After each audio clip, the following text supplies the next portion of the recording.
On va aller à la rencontre d'un robot, puisque les robots, c'est très tendance en ce moment.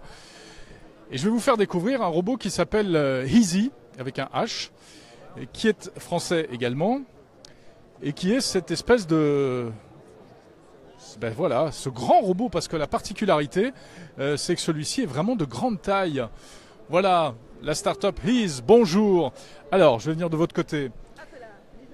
Donc ce robot, à quoi sert-il ? Alors, je vous présente Easy, c'est le premier robot kiosque. Son but, c'est d'être placé dans les lieux publics, comme les gares, les aéroports, les centres commerciaux, et d'accueillir les visiteurs. C'est un robot mobile, ce qui lui permet d'être au bon endroit au bon moment et donc d'être utilisé toute la journée. Et le fait d'être un robot lui confère 30 fois plus d'interaction qu'avec une vieille borne traditionnelle pas mobile. Alors dites-moi, bon, vous dites robot. Moi j'ai plutôt l'impression que c'est une tablette sur roulette avec des yeux, quoi. Si c'est votre impression, why not?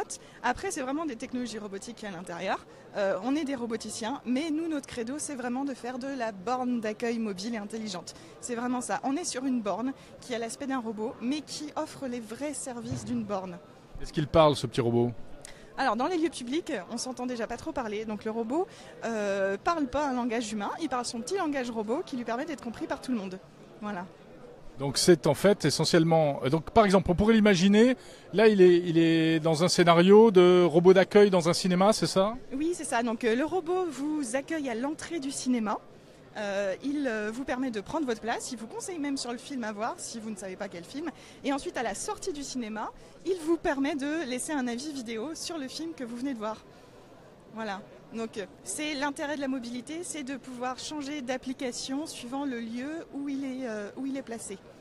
Le robot d'accueil, selon vous, est promis à un bel avenir ou alors c'est juste une manière aujourd'hui de faire découvrir la robotique au plus grand nombre ? Alors moi je ne suis pas sur le marché du robot d'accueil, je suis sur le marché de la borne. Le marché de la borne c'est 18 milliards. C'est pas pareil. Ouais, c'est ça, c'est 18 milliards de dollars. Le marché du robot d'accueil c'est 300 millions.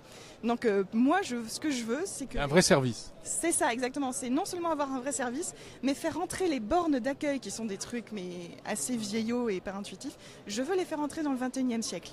Et donc moi, ce que je fais, c'est j'apporte les technologies robotiques au service du client via une borne d'accueil intelligente et interactive. Donc ce robot était conçu à Sophia Antipolis, c'est ça ?